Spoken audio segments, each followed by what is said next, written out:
Today's question comes from Biznick in Missouri. Biznick asks, does indexing a mobile website create duplicate content issues with the main site? Any recommendations for mobile SEO? Great question. So first off, let me just say that we'll put a link in the description of this video that points to a blog post. It was done by a bunch of people who have experience with this particular topic, from the Japan team, in fact, who talked about SEO, mobile, all that stuff, how they interact. But let me go ahead and share the best practices with you. Googlebot has a specific user agent, I think it's Googlebot Mobile, for mobile search. So if you see Googlebot Mobile, then serve up your mobile site. If you see just regular Googlebot, I would serve up just your regular site.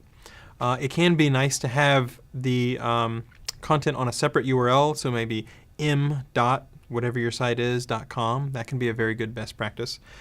The other thing that some people seem to worry about is they say, well, aren't I cloaking? Is this going to cause some sort of cloaking issue? Will I get into a penalty from that perspective?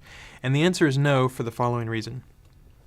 Cloaking looks at the difference between what is returned to the main Googlebot, that is our Googlebot web crawler, versus to the user. So there's no problem returning, your main site to Googlebot and your main site to users using a regular web browser, Internet Explorer, Firefox, Chrome, anything like that. Now, if you see a mobile user agent come in, so something that you can tell from the user agent is an iPhone or an Android phone or something like that, then it absolutely makes sense to return your mobile version of your site. So in essence, all we ask you to do to avoid any cloaking is if regular Googlebot comes, the web crawler, treat us just like a regular web user visiting with Internet Explorer or Firefox or Safari or Chrome.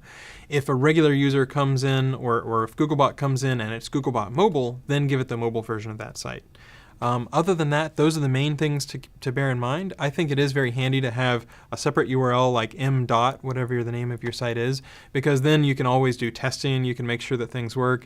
It might keep it a little bit more clear in people's mind about what's going on. But if you do those, you shouldn't have any duplicate content issues. And if you do, please stop by the forum linked to from google.com/webmasters. Let us know what sort of issues you see, and then we'll take that, see if we can debug it, and make sure that it works better for everybody. Thanks.